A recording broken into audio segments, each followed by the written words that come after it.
A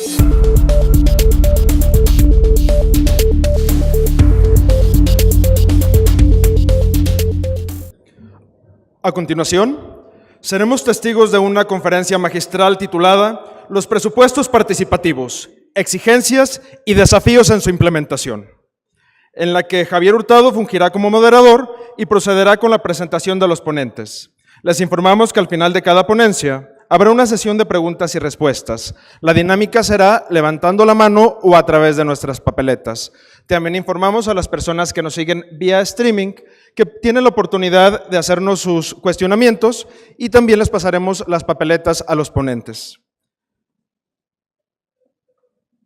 Javier Hurtado es miembro del Sistema Nacional de Investigadores Nivel 1. Es doctor en Ciencias Sociales y actual presidente del Colegio de Jalisco.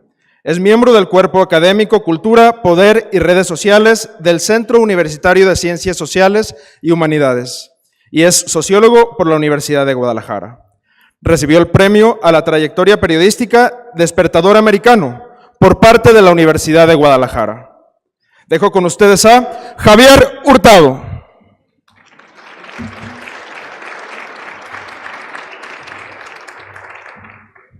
Una vez más es saludarlos y tener el privilegio de dirigirme a ustedes.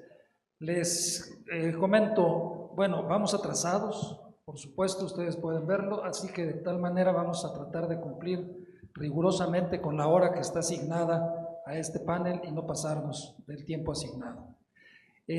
Como ustedes se dan cuenta, esta es una mesa o panel sui generis, porque es conferencia magistral con dos ponentes. Entonces, de tal suerte que es como una mixtura entre panel y conferencia magistral.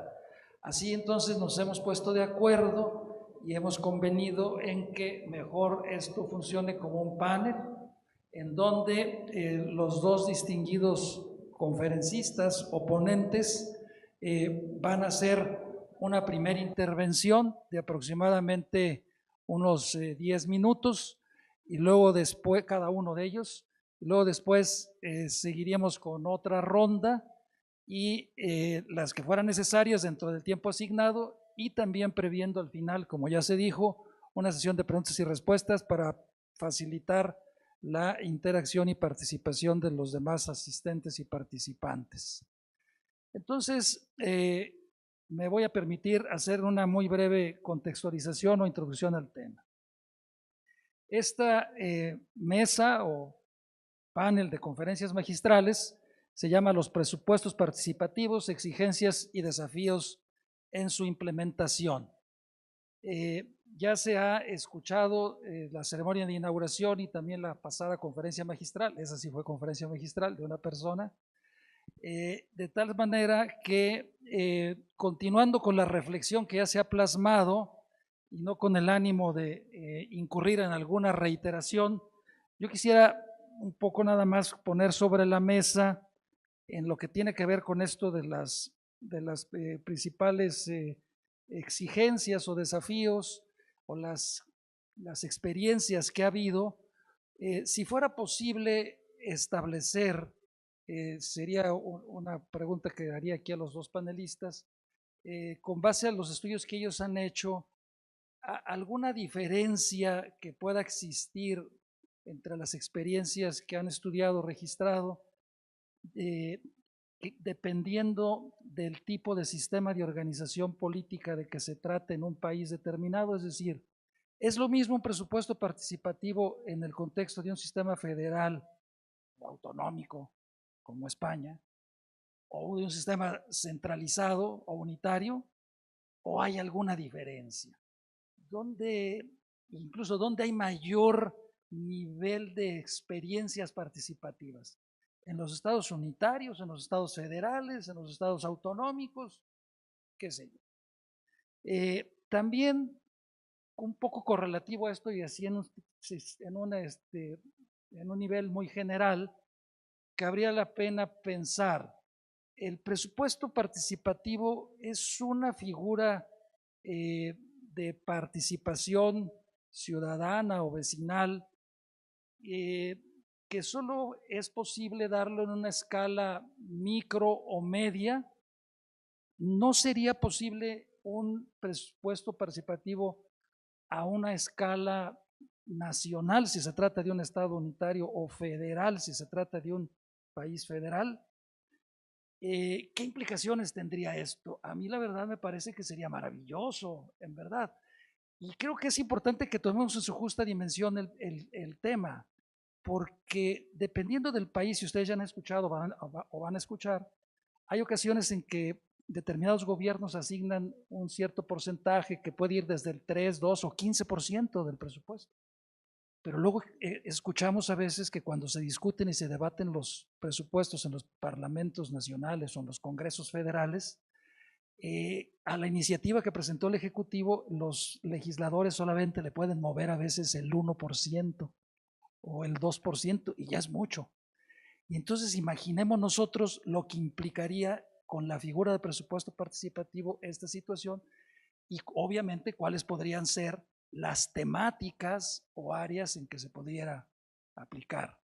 Es obvio que también, digamos, pues es natural que en la escala que donde más experiencias existen es en las ciudades, en las localidades, y también creo que aquí entra una diferenciación que valdría la pena pensarla. Es decir, si estamos en el contexto de un sistema parlamentario, es lo mismo al contexto de un sistema presidencial, aunque estemos hablando de una escala municipal, porque, por ejemplo, en España los ayuntamientos están estructurados con un criterio parlamentario. En cambio, por ejemplo, en México, aunque tengamos un cabildo, pero los ayuntamientos son presidencialistas. Es decir, hay un partido que tiene la mayoría absoluta, así está garantizado por la ley. En cambio, en los estados, en los sistemas parlamentarios, pues no hay un partido que tenga la mayoría absoluta, sino que es una coalición. Entonces, ¿qué diferenciaría esto en la aplicación de los presupuestos participativos? Yo quisiera hacer esta introducción y entonces, para tal efecto, dejaría en primer lugar el uso de la voz, me da mucho gusto hacerlo, a Cristina Bloch.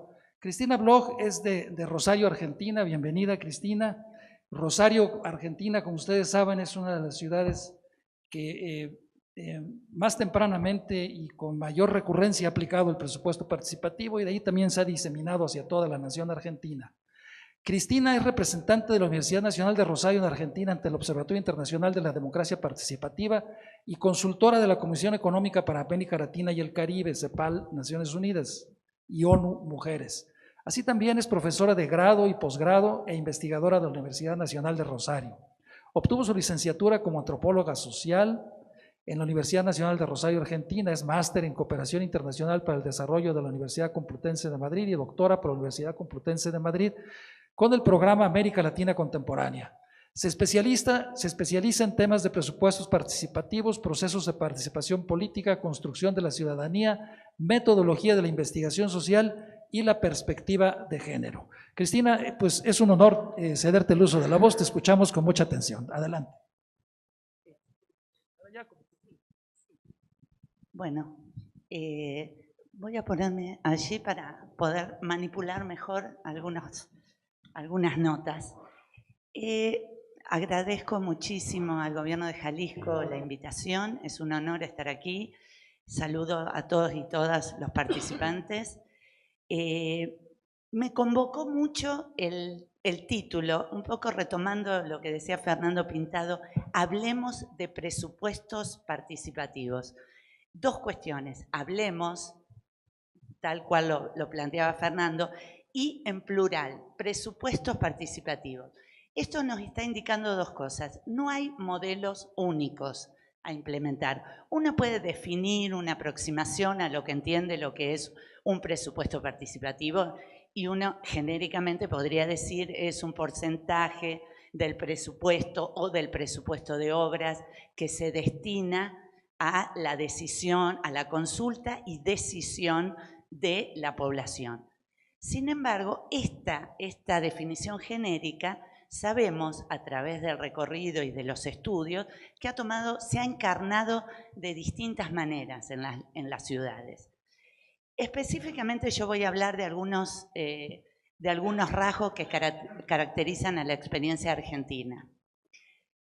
Como bien dijo nuestro moderador, Argentina fue uno de los países que impulsó dentro de América Latina más tempranamente el presupuesto participativo. Es uno de los 15 países en toda la región que tiene presupuesto participativo, y el momento de despegue o el despunte de esta experiencia en el país data del año 2002. O sea que el primer presupuesto participativo, y que tuvo lugar en la ciudad de Rosario y Buenos Aires simultáneamente, o sea que empezó en dos ciudades muy importantes del país, o sea, hablando en términos poblacionales, y uno es la capital del país, que es Buenos Aires, empezó con ese impulso de, digamos, un programa que permitiera al Estado local cierta reivindicación de la representación política. O sea, inicialmente empezó en un contexto de crisis de representación política, con lo cual, digamos, los estados locales echaron mano al presupuesto participativo como un modo de reinventar esa relación entre los ciudadanos y la política de Estado. Esto es interesante porque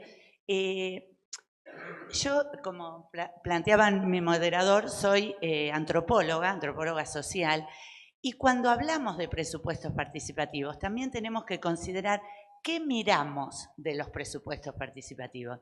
Yo vengo de la academia y estoy mirando la gestión, ¿verdad? No estoy directamente involucrada en la gestión más que como investigadora y colaboradora o consultora. Entonces, eso también hace una pequeña diferencia. Los estados han mirado mucho el presupuesto participativo desde los réditos del Estado, y toca también documentar cuáles son los efectos que ha tenido el presupuesto participativo en términos de inclusión, en términos de digamos, ciertos cambios o ciertos impactos que uno puede mensurar en la calidad de vida de las poblaciones. O sea, ¿qué le cambió a la gente participar del presupuesto participativo? Y no es solo la gente que participa, sino el barrio que queda comprometido, el distrito que queda comprometido. Por lo cual, yo digo que hablar de presupuestos participativos es un encadenamiento de problemas. No estamos solo hablando del programa presupuesto participativo. Estamos hablando de la orientación de una gestión de gobierno, de qué tipo de participación estamos impulsando, qué tipo de ciudadanía estamos construyendo. Hay una sinergia, digamos, en esas prácticas que tenemos que tener en cuenta. O sea, avalando un poco la idea de que cuando uno lanza un programa presupuesto participativo, se involucra como en un sistema de participación que va más allá del programa. Ese es un punto que me parece importante. El segundo punto que me parece muy importante, antes de plantearles algunas reorientaciones que sufrió el proceso en Argentina, es el tema de las experiencias que no están suficientemente documentadas.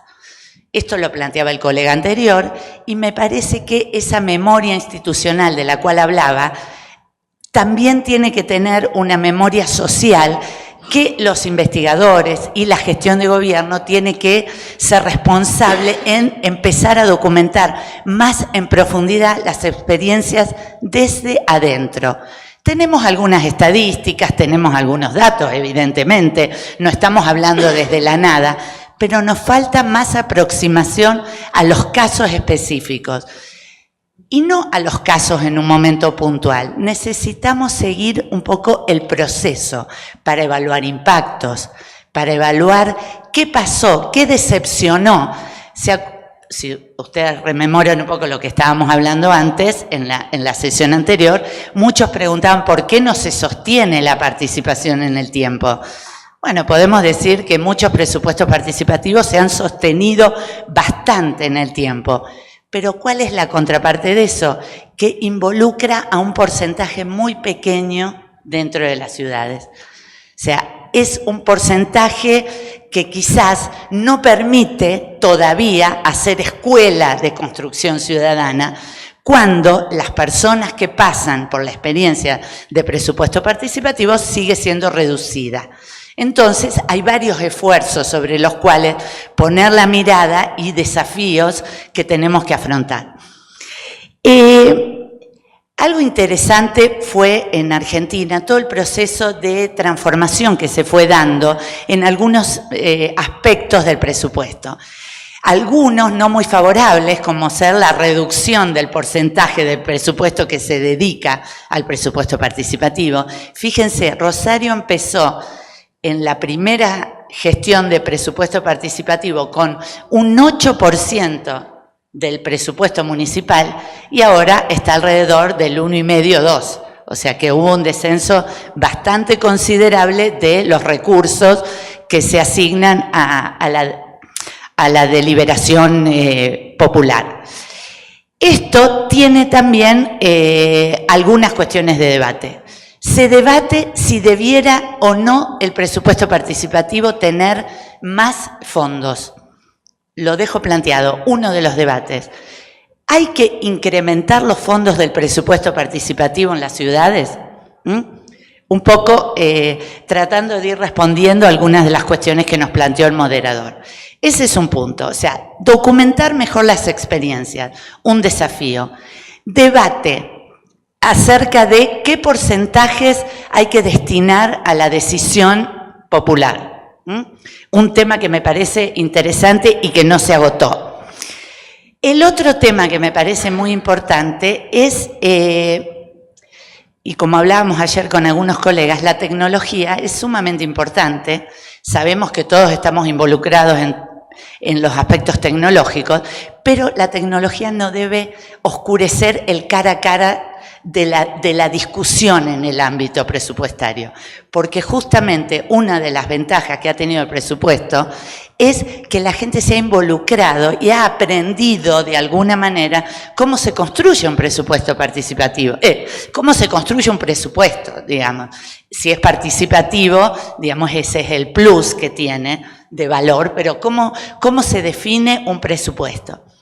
Bueno, me piden 2 minutos, tengo un montón de cosas para contarles, pero lo voy a dejar al final porque quiero dejar planteados 4 o 5 temas para que sigamos debatiendo de acá en más.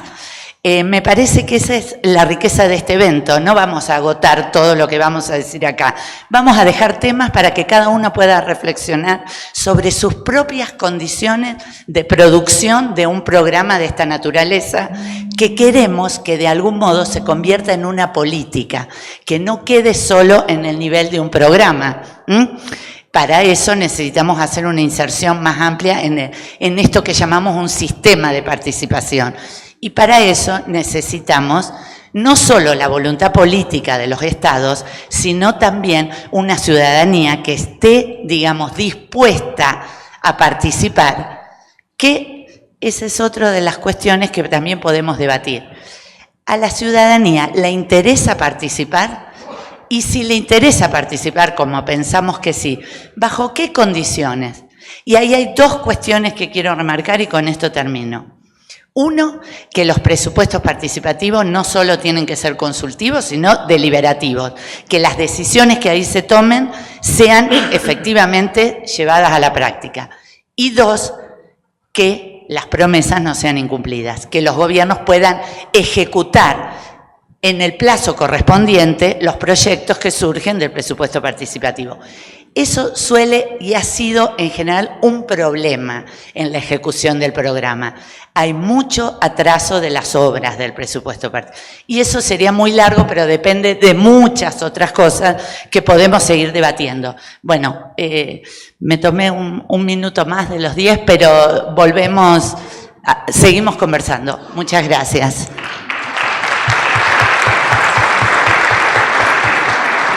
Muchas gracias, Cristina. Qué amable, qué gentil. Creo que sí podemos seguir avanzando así, respetando los tiempos. Muchas gracias, pero nos recuperamos en la siguiente intervención. O sea, no está agotado. Va a tener el uso de la voz ahora a continuación Ernesto Morales. Ernesto, tuve el gusto de conocerlo a principios del mes de octubre en Barcelona, por allá nos vimos, y me da mucho gusto saludarlo hoy por acá en Guadalajara. Muchas gracias por aceptar la invitación a participar, Ernesto. Bienvenido. Quiero comentar a ustedes que Ernesto Morales es docente, trabajador social comunitario, investigador y director de la Escuela de Políticas Sociales y Urbanas del Instituto de Gobierno y Políticas Públicas de la Universidad Autónoma de Barcelona, precisamente ahí donde lo visité. Es licenciado en Sociología y doctor en Políticas Públicas y Transformación Social por el IGOP, Instituto de Gobierno y Políticas Públicas de la Universidad Autónoma de Barcelona. Su tesis doctoral plantea un análisis en los presupuestos participativos de Porto Alegre y en los planes de desarrollo comunitario de Barcelona. Su ámbito de interés en investigación es el empoderamiento en los procesos institucionales de participación ciudadana y se especializa en los presupuestos participativos y los proyectos de desarrollo comunitario en el ámbito urbano. Ha colaborado con diferentes gobiernos locales, redes y proyectos internacionales. Red Urbal 9 para el proyecto Sistema Intermunicipal de Capacitación en Planificación Local Participativa. Red de Ciudades Euromediterráneas para la Buena Gobernanza Local.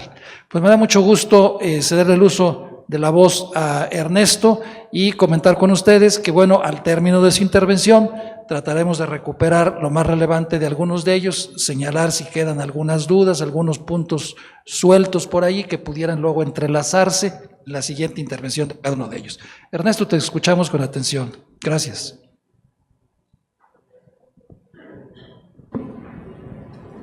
Muchas gracias, Javier. Bueno, buenos días a todas y todos. Para mí la verdad que quiero agradecer a la organización la invitación por poder participar en esta jornada y realmente creo que es un lujo, ¿no?, para todos nosotros poder compartir un espacio como este donde hay tanta riqueza de experiencias, de visiones y de aportaciones. Yo lo que intentaré aportar, de hecho, es una pequeña mirada sobre qué hay en esencia en cuanto al presupuesto participativo. ¿Qué tenía el presupuesto de participativo de Porto Alegre que nos cautivó a tantos investigadores de todo el mundo y que incluso a mucha gente nos hizo dejarlo todo e irnos allí para conocer qué pasaba, ¿no?, como fue mi caso, ¿no?, en el año 2007, después de haber tenido una estancia allí en el año 2002.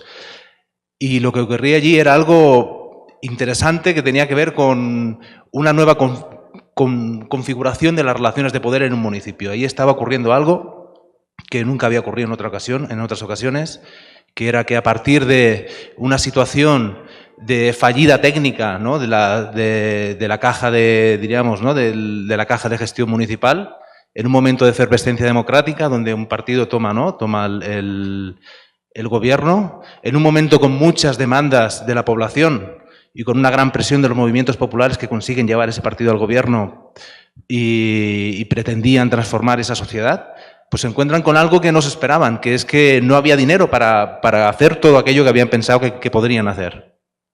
Y ahí es donde empieza el reto, ¿no? Es el reto de la gestión de lo común, de la gestión de la escasez.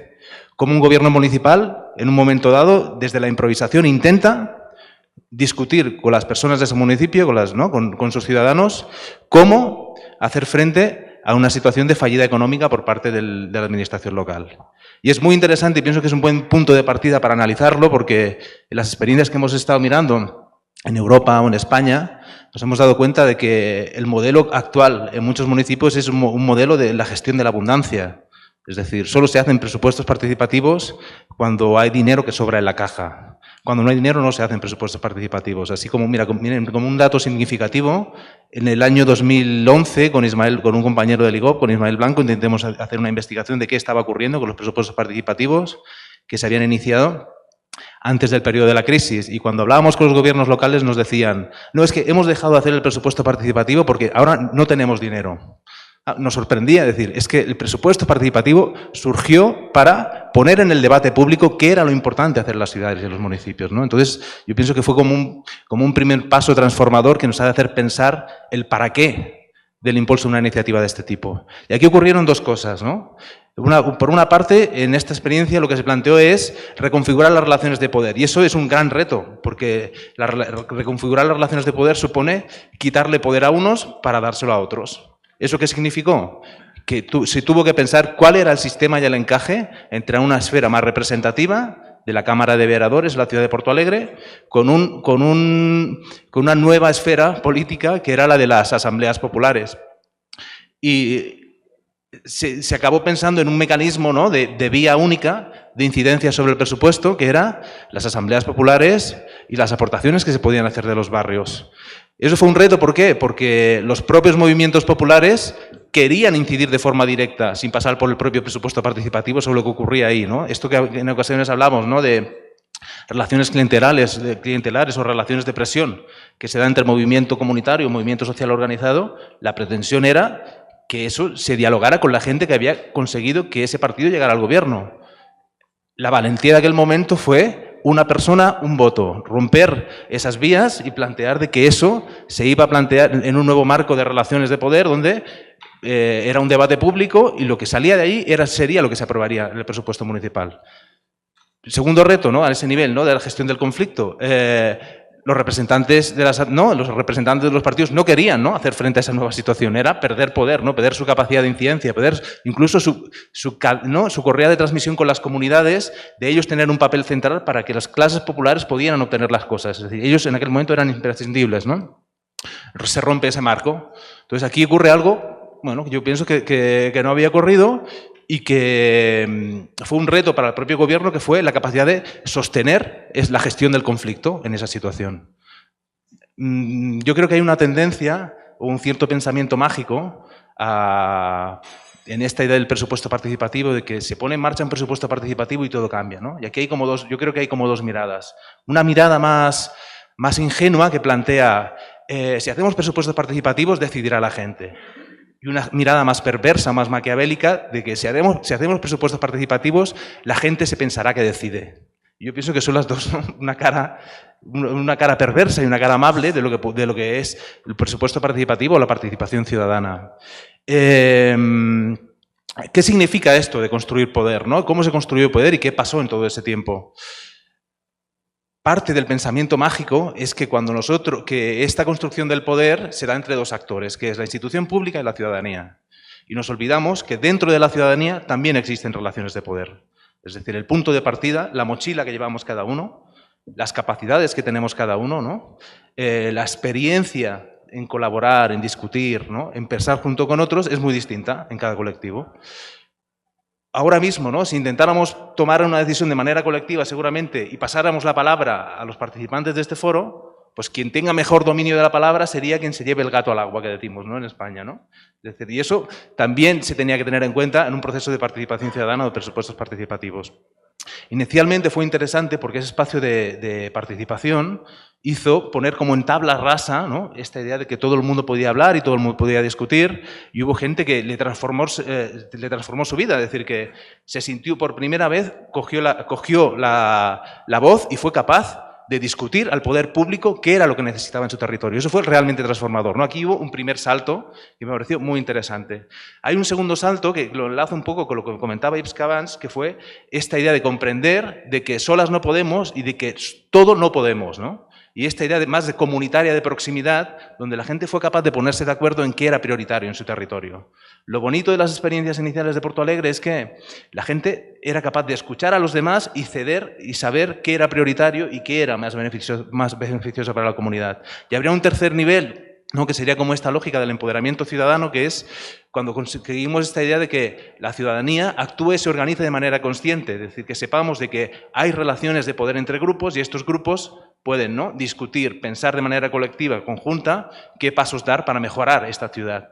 Y eso no es sencillo, es decir, tal y como subimos la escala, este problema se complejiza, ¿no?, intentando empezar a apuntar algunos elementos que nos comentaba Javier, las preguntas que lanzaba. Yo si diríamos, ¿no?, ¿qué sentido tiene o cuál debería ser la esencia o qué nos ayuda a pensar o analizar si un proceso de presupuestos participativos es transformador? Yo ahora he intentado hacer un esquema y resumirlo en este dibujito, que si lo enseño no se verá, me imagino, pero se lo explico porque como en el IGOP solo hacemos triángulos, pues esto es uno de los triángulos que hacemos en el IGOP, donde hay tres vértices. Un vértice es el empoderamiento, que está arriba del todo, otro es el de la inclusión, democracia, que está en otro vértice, y hay un tercero que habla de la mejora de las condiciones de vida, ¿no?, la transformación de las condiciones de vida. bueno, para que haya un presupuesto participativo lo que es esencial es cómo generamos un proceso donde hay un debate público, donde ese empoderamiento no solo es individual, es decir, que la gente no participa en lógica de yo seré capaz de satisfacer mi necesidad, sino yo en diálogo con otros seré capaz de apuntar qué es importante para nuestra comunidad, nuestra ciudad y construir una propuesta, es decir, esta idea de empoderamiento individual, colectivo y ciudadano. Otro elemento clave es partir de la idea de que las relaciones de poder existen también en los territorios y en las comunidades y tenemos que pensar en qué estrategia de trabajo tenemos para incorporar a todo el mundo, para que sea un proceso realmente inclusivo y que no sea un proceso que solo participen los más capaces. Y aquí, en toda la estrategia de expansión de presupuestos participativos, ¿no? O la nueva lógica de la democracia digital, bueno, hay cosas a que pensar. ¿Cómo se es capaz de construir comunidad desde espacios que no son presenciales? Es un gran reto y una gran pregunta que nos deberíamos hacer, ¿no? Y hay un tercer elemento que es esto ha de servir para algo. Y el para algo es mejorar las condiciones de vida de la gente. Si eso no da respuesta a esas necesidades de las personas, a esas mejoras de las condiciones de vida, pues realmente el presupuesto participativo se va convirtiendo en un tipo de folclore, ¿no? Una marca que legitima al poder, ¿no? Sin que el poder realmente lo tengan las personas de una ciudad. Ahí me quedo.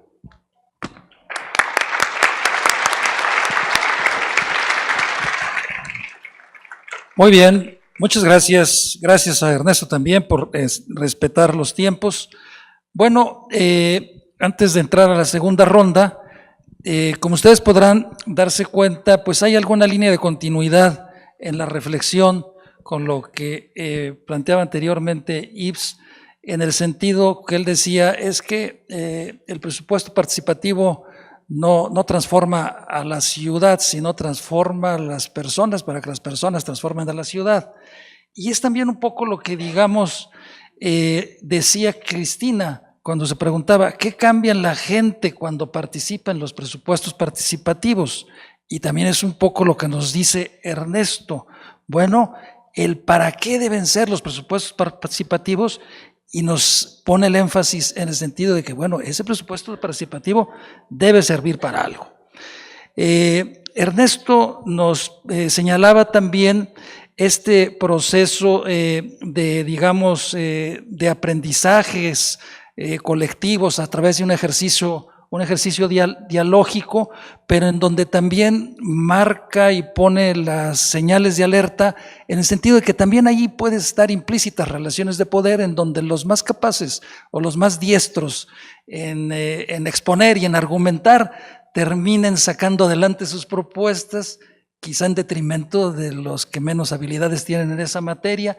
Y también nos decía Ernesto, bueno, cómo conciliar esto del interés en un presupuesto participativo auténtico, de no ver estrictamente en la lógica, por decirlo así, patrimonialista, individualista, de ir a un ejercicio de presupuesto participativo para ver qué saco yo, sino para ver qué logra y qué gana la colectividad, la sociedad en su conjunto, y qué no saco yo como persona, como familia o los vecinos de mi cuadra o de la manzana en donde yo vivo. Quiero también señalar que hay un punto que me parece también digno de reflexión y de recuperar de lo que decía Cristina, y con eso termino.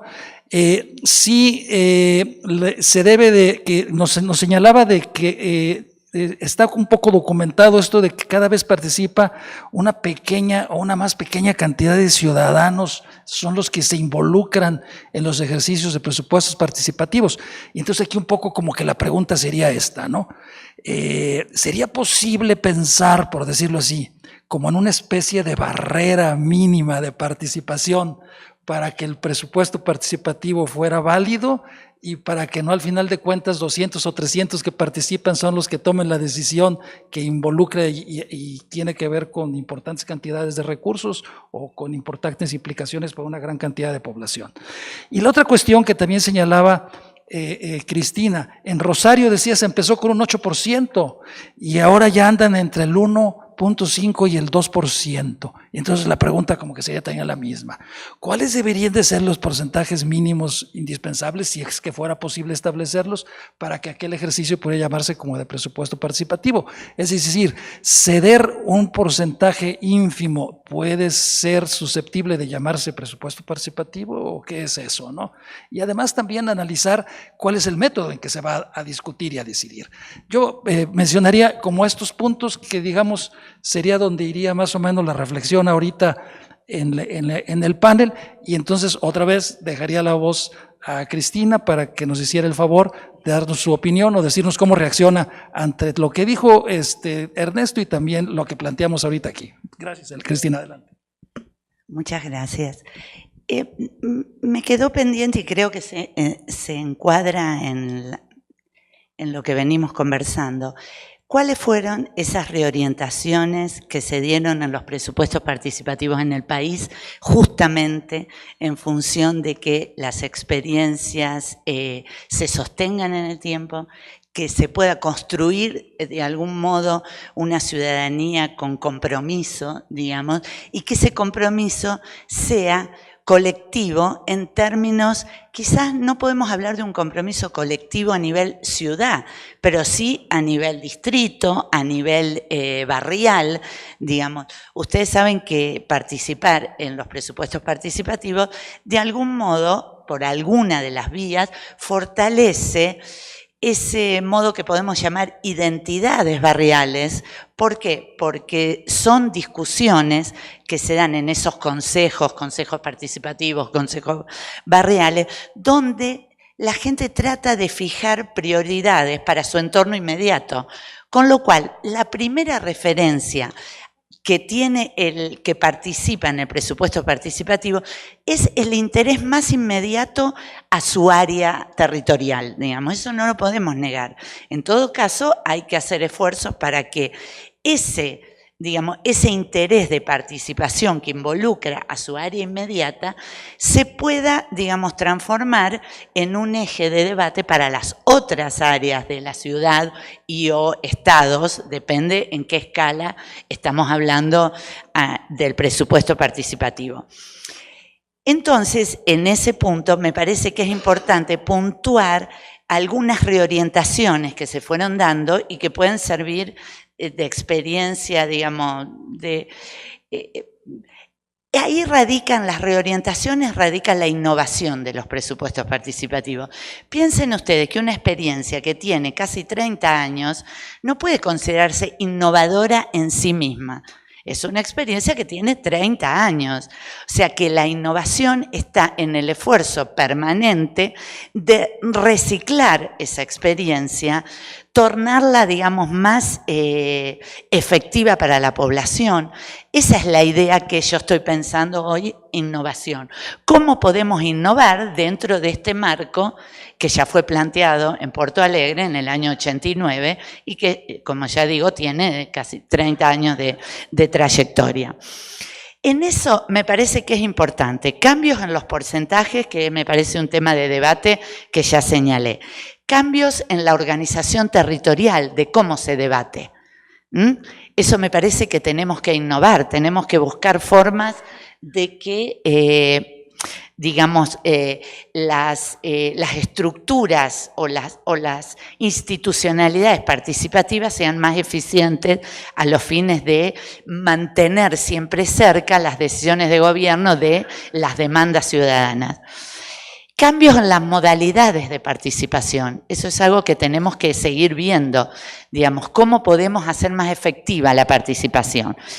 El otro punto que me parece importante debatir y que se está dando en Argentina es una segmentación del presupuesto participativo. Hoy tenemos presupuesto participativo general, PP joven, hay propuestas de presupuesto para la tercera edad, hay propuestas de PP verde, por ejemplo, o sea, hay propuestas ecológicas, PP de turismo, hay distintos, PP en presupuesto participativo en las universidades. O sea, hay distintas formas, digamos, que hoy están asumiendo y que sí pueden ser innovadoras y que merece también un debate si esa segmentación va a debilitar al presupuesto participativo más general o no, o lo va a potenciar. Entonces, como síntesis, me parece que 4 temas. Evolución de las experiencias, documentación más cercana, documentación de los procesos, impacto, eso significa, de algún modo, análisis de impacto. El otro punto, las resistencias. ¿Dónde radican las resistencias? Tanto a nivel de la población como a nivel del propio estados municipales, estaduales, etcétera, y de las burocracias. El otro punto, la calidad de la participación, la efectividad de la deliberación y mecanismos que estimulen la participación desde la infancia. O sea, si estamos hablando de procesos de aprendizaje, tenemos que ir un poco más atrás que el Pepe joven, quizás. Tendríamos que ir a implementar mecanismos que eduquen, entre comillas, a la participación desde temprana edad. O sea, la participación no es espontánea, la participación hay que construirla, hay que diseñarla. Bueno, gracias. Gracias, Cristina. Bien, vamos a continuar y cedemos ahora el uso de la voz a Ernesto Morales para que nos dé sus impresiones, sus comentarios sobre lo que he dicho. Adelante, Ernesto. Sí, el tema del porcentaje del presupuesto, ¿no?, que da legitimidad, yo creo que es el gran tema. De hecho, el gran tema al menos para la gente que participa, ¿no? Tanto para los que están están intensamente a favor y los que están intensamente en contra, son 2 elementos que ponen encima de la mesa, ¿no? ¿Cuánto es el porcentaje que se debería poner a participación? Para mí lo importante tal vez no es definir tener un estándar, ¿no?, un porcentaje de partidas, sino tener las reglas claras, las reglas del juego claras de cuánto es lo que se pone, ¿no?, de dónde sale y cómo se va a gestionar eso. De hecho, también analizando experiencias, nosotros ahí en España hemos visto cosas, bueno, no sé cómo definirlas, peculiares, ¿no? Desde lugares donde no se define cuánto se va a invertir en el presupuesto municipal, ¿no?, a través de la participación, y entonces, según lo que diga la gente, yo diré que pues todo esto lo ha dicho la gente, el 80% de lo que dice la gente es lo que yo hago en el presupuesto, ¿no? Es un discurso un poco tramposo, o discursos más diríamos, austeros, pero más transparentes, es decir, del presupuesto que hay pondré tal porcentaje. De hecho, me parece una opción en muchas ocasiones como más transparente desde el punto de vista de la gestión pública, que no hablar de un todo que no se sabe ni qué es ese todo, ni cómo se va a hacer, etcétera, ¿no?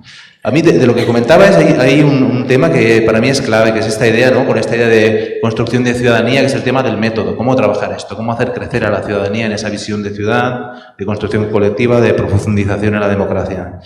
Y para mí hay una frase en el modelo de gestión de un presupuesto participativo que tiene que ver mucho de lo que yo vengo, que es el trabajo comunitario y de la educación popular, que lo he escuchado en muchas ocasiones, ¿no? Esta idea de sostener la presencia. Entonces, no se trata solo de generar espacios de relación con la ciudadanía, se trata de generar esos espacios, ser capaces de abrir un debate público con esa ciudadanía y ser capaces de sostener el chaparrón y el conflicto, los momentos que hay chaparrón y conflicto. Los procesos de desmantelamiento que se han dado en algunas ciudades sobre presupuestos participativos, ¿no?, podríamos poner casos brasileños u otros, ha pasado un poco por ahí, ¿no? Es decir, que han tenido momentos donde han sido criticados por el hecho de acompañar demasiado el debate de la ciudadanía, pero tener la intencionalidad de conseguir resultados de esa deliberación, es decir, que eso nos llevara a algún lugar y se tomaran decisiones. Y sin embargo, en otras ocasiones se ha dejado estar, ¿no? Se ha dejado de que ese proceso no fuera conducido, acompañado y debatido, y se ha generado un caos que no ha llevado a ninguna conclusión en ningún lugar, ¿no? Entonces, para mí esta idea de sostener la presencia es como algo bastante importante, ¿no? Pues hay otra idea que es reorganizar la administración. Es decir, cuando estamos planteando de que la ciudadanía tiene voz, nuestro modelo organizativo y administrativo no está pensado para eso. Y el gran fracaso de la incapacidad de dar respuesta a las necesidades y a las obras que plantean los presupuestos participativos es esa incapacidad de reorganizar la administración pública, ¿no? Y por otra parte, creo que hay un elemento que deberíamos tener en cuenta, que es el presupuesto participativo no es el único espacio de relación con la ciudadanía. A mí, ahora que veo aquí a Fernando así cara a cara, ¿no? Nosotros tenemos un amigo en común, que es Óscar Rebollo, que trabaja temas de acción comunitaria ya en Barcelona, y él habla de que las comunidades y la ciudadanía no es algo que está fuera de la institución, está cada día dentro de la institución el momento que abrimos la puerta de los servicios públicos, el momento que abrimos la puerta de las escuelas, de los centros de salud, de los centros sociales, ¿no? De cualquier servicio público que abrimos en el día a día en la ciudad, tiene la ciudadanía dentro. Entonces, ¿cómo generamos un espacio de relación donde consigamos una ciudadanía crítica, ¿no? Con visión, con capacidad de dialogar, con discutir y problematizar sobre lo que se hace, ¿no? Y con la capacidad de aportar? Entonces, en ocasiones es muy contradictorio generar un espacio de participación muy reglado como el presupuesto participativo y no tener canales de diálogo o voluntad clara de construir un nuevo modelo de relación con la ciudadanía en todas las otras oportunidades de relación que tenemos con ella. Lo dejaría ahí. Muchas gracias, Ernesto. Bien, quiero comentar con ustedes, naturalmente, el objetivo de este foro, pues creo que si está generando dudas, el objetivo se está cumpliendo. Creo que si están surgiendo preguntas, el foro está dando resultados. Por supuesto que no venimos aquí a pontificar nadie, ni mucho menos, sino que yo creo que en la medida en que estemos planteando problemas y estemos generando inquietudes, dudas y preguntas, en esa medida creo que esto está cumpliendo sus objetivos, porque ustedes van a regresar a su lugar de origen, a seguir pensando y reflexionando sobre esto, y quienes son tomadores de decisiones, sin lugar a dudas, van a tomar mucho en cuenta algunas de las recomendaciones o de las alertas que aquí se pongan sobre la manera de implementar estos presupuestos participativos. Pero entonces, como seguramente tendrán ustedes muchas dudas, yo antes de pasarle la voz a ustedes, todavía tenemos un poco de tiempo, yo nada más quisiera hacer una siguiente ronda de intervención con una pregunta muy concreta, como para ir aterrizando hacia los ponentes. ¿Qué recomendarían ustedes? ¿Cuáles serían, si ustedes tuvieran la oportunidad de decir, yo les recomendaría que se cuidaran estos tres aspectos, que no perdieran de vista esto, que se pusieran atención en esto? Yo creo que eso podría ser útil, y luego después pasamos a la sesión de preguntas y respuestas. Adelante, Cristina. Básicamente me parece que el punto más importante es que hablo de Argentina porque los presupuestos participativos son prerrogativas de los municipios en general, ¿no? Las iniciativas vienen del Estado, digamos.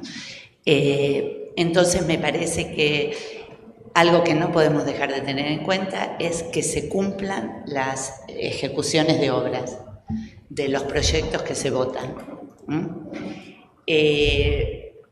El otro tema es que, si bien, y como decía el compañero, hay liderazgo, porque siempre dentro de las comunidades también surgen los liderazgos, digamos, creo que hay que tratar de generar espacios donde los liderazgos no tapen la multiplicidad de voces que puede haber en ese ámbito deliberativo, o sea, que verdaderamente sea deliberativo, ¿no?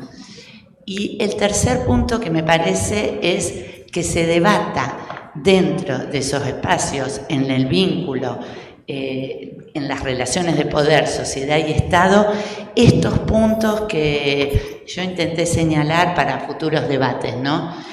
¿Dónde radican las resistencias? ¿Dónde están los impactos en la vida cotidiana de la gente? ¿Cuáles son, digamos, por qué no tratamos temas que sean más relevantes para las poblaciones? No limitar a que sean simplemente colocar un semáforo o pavimentar una calle. Ampliar el universo de los proyectos que se pueden implementar a través de la vía de los presupuestos participativos. Y otro tema que me parece que ha quedado de esa segmentación de las que le hablaba, que quedó un poco afuera, son los enfoques de género, digamos, que tuvieron un impulso, al menos en Rosario en el año 2004, se hizo un intento de hacer presupuestos sensibles al género, y me parece que es una idea que por lo menos habría que volver a retomar para el debate. Muchas gracias, Cristina, te apreciamos mucho tus comentarios, la verdad que son valiosos, creo que para todos pues hemos tomado nota, rescato y destaco que se debata sobre el debate, es decir, que no se debata nada más sobre las obras, sino del mecanismo a través del cual se están decidiendo las obras. Yo creo que eso sería de lo más importante. Ernesto, es tu turno, te escuchamos con mucha atención. Sí, sí. No, para mí una pregunta esencial, que es la primera pregunta que me haría. ¿Esto del presupuesto participativo para qué? ¿Cuál es el objetivo principal para impulsar una iniciativa de este tipo? ¿Es combatir las desigualdades? ¿Es generar complicidades con la ciudadanía? ¿Es generar una visión compartida? ¿Cuál es el objetivo en concreto? Y eso se ha de tener muy claro, porque en un punto de partida de situaciones o relaciones de poder muy desiguales, nos tendremos que preguntar quién gana y quién pierde cuando impulsamos un proceso de este tipo. ¿Toda la gente será igual de capaz? ¿Habrán territorios que quedarán fuera? ¿Serán solo los más capaces de determinados territorios o los más organizados los que conseguirán llevar a cabo sus propuestas? Para mí es una pregunta básica, ¿no? Si no, nos podemos despistar, nos podemos hacer un poco trampas al solitario, que se dice, ¿no? Por otra parte, pienso en que es clave también pensar, teniendo clara la respuesta a esa pregunta, ese para qué, ¿no? Desigualdades, complicidad de la ciudadanía, construcción de visión compartida, ese para qué, ¿somos capaces o seremos capaces de generar un mecanismo y un método que nos haga gestionar el conflicto que nos va a generar esto? Porque si no hay conflicto, quiere decir que nada está cambiando. Cuando en todos los municipios, en todos los estados, en todos los gobiernos se impulsa un proceso de este tipo y no pasa nada, no hay conflicto, no hay tensión, quiere decir que que las piezas del tablero de juego están donde estaban y no pasa nada. Entonces, para mí es cómo gestionar, cuando surja el conflicto, cómo vamos a gestionar ese conflicto y hasta dónde estamos dispuestos a sostenerlo. Para mí es una pregunta clave y esencial a plantearse, ¿no? Y después ser conscientes y capaces de en qué punto de partida estamos y a qué punto de partida queremos llegar. Es decir, cuál es nuestra visión realmente de un proceso de este tipo. ¿Cuál es el encaje entre el mecanismo de participación representativa y el mecanismo de participación, del mecanismo más participativo de nuestro sistema? Y eso es importante tenerlo claro. Yo creo que en muchas ocasiones esto es algo confuso, que lo que acaba teniendo más voluntad de legitimar el statu quo del gobierno representativo que no intentar transformar y trasladar esas relaciones de poder y esas posiciones de los actores de un territorio. Y la última pregunta es ¿qué recursos estamos dispuestos a poner para que eso sea posible? Yo cuando decía esta idea de sostener la presencia me refería a que el gobierno local de Porto Alegre puso a gente a trabajar en los territorios de las comunidades para sostener en el día a día y esa cotidianidad ese debate público. ¿Seremos capaces de hacer eso? ¿Seremos capaces de reorganizar la administración pública para que la voz de la ciudadanía se incorpore en un ciclo de gestión que permita que esas obras se lleven a cabo? Bueno, son preguntas que nos debemos hacer. Más que pensar en cuál es el modelo ideal donde nos gustaría llegar, tal vez la idea es pensar en el modelo ideal donde nos gustaría llegar y tener claros qué pasos intermedios daremos para que eso pase, No partir de frustrarnos, eso no podremos, sino ver si avanzamos, y autoevaluarnos de cómo estamos avanzando en ese proceso. Muy bien, muchas gracias, Ernesto. Bien, pues disponemos de máximo 15 minutos para alguna sesión de preguntas y respuestas, también rogándoles y poniéndolo a consideración de ustedes mismos, si quisieran reducirlo a 10 minutos sería mejor para que tuvieran un espacio de al menos 5 minutos para ir a tomar agua, ir al baño, qué sé yo, para no ir perdiendo tiempo entre el término de esta sesión y la siguiente. Doctor. Entonces, podemos dejar, sí, adelante. Sí, ponemos a consideración de usted y de los panelistas recoger a través de las papeletas los cuestionamientos de la audiencia, hacérselos llegar a ustedes vía electrónica y posteriormente la respuesta a los participantes. ¿Sí les parece bien? Sí, así está previsto, no hay ningún problema. Yo lo decía porque anteriormente alguien preguntó en viva voz, pero pues yo creo que también es mejor, ¿no? Sí, Entonces, para dar oportunidad a que también se haga un breve receso, ¿no? Así es. Bien, pues agradecemos. Gracias. Muchas gracias a Cristina y a gracias a todos ustedes. Gracias. Agradecemos sus invaluables participaciones que sin lugar a dudas dejaron grandes lecciones y enseñanzas en cada uno de nosotros. Les solicito un momento para hacerles entrega de un reconocimiento a Cristina Bloch de la Universidad Nacional de Rosario, a Javier Hurtado del Colegio de Jalisco, a Ernesto Morales de la Universidad Autónoma de Barcelona. Muchas gracias.